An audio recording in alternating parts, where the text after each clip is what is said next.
అంతపురం జిల్లాలో ఈ నెల 10వ తేదీన జరిగే సూపర్ సిక్స్ సూపర్ హిట్ సభ విజయవంతం కోసం మంత్రి నారాయణకు ప్రత్యేక బాధ్యతలు అప్పగించారు. సభకు సంబంధించి ట్రాన్స్పోర్ట్ బాధ్యతలను మంత్రి పర్యవేక్షిస్తున్నారు. ఈ సభకు 2.5 లక్షల మంది వస్తారని అంచనా. వీరికోసం వివిధ ప్రాంతాల నుంచి 3,000 ప్రైవేట్ బస్సులు, 3,000 ఆర్టీసీ బస్సులను ఏర్పాటు చేయబోతున్నారు. సగం మందిని ఆర్టీసీ బస్సుల్లో, సగం మందిని ప్రైవేట్ వాహనాల్లో తరలిస్తామని మంత్రి నారాయణ తెలిపారు.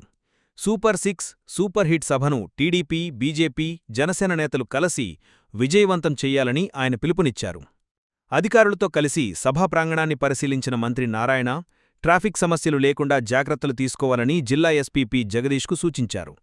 నియోజకవర్గాల నుంచి ప్రజల్ని సురక్షితంగా తీసుకొచ్చి తిరిగి క్షేమంగా వారిని సొంత ప్రాంతాలకు తరలిస్తామని, ఆ దిశగా అన్ని డిపార్ట్మెంట్లు సహకారంతో పనిచేయాలని ఆదేశించారు. అనంతరం ఆర్టీసీ అధికారులతో మంత్రులు నారాయణ, గొట్టిపాటి రవి, రాంప్రసాద్ రెడ్డిలు సమీక్ష నిర్వహించారు. బస్సుల కేటాయింపు, సౌలభ్యతపై చర్చించారు.